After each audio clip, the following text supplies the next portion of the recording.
How to leave a Slack channel. Too many channels buzzing your phone?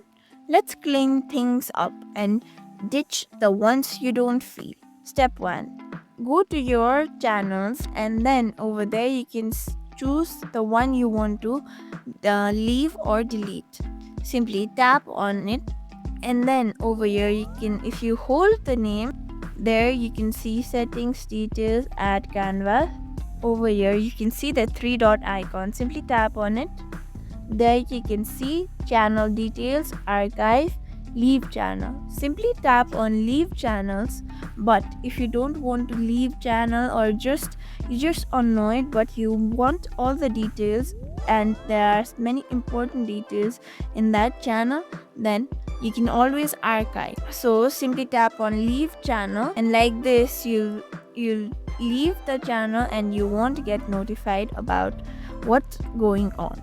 Pro tip: left a channel by mistake, just search for it and hit join again. Here you can see keep searching, keep essential channels pinned, so if you are not tempted to leave something important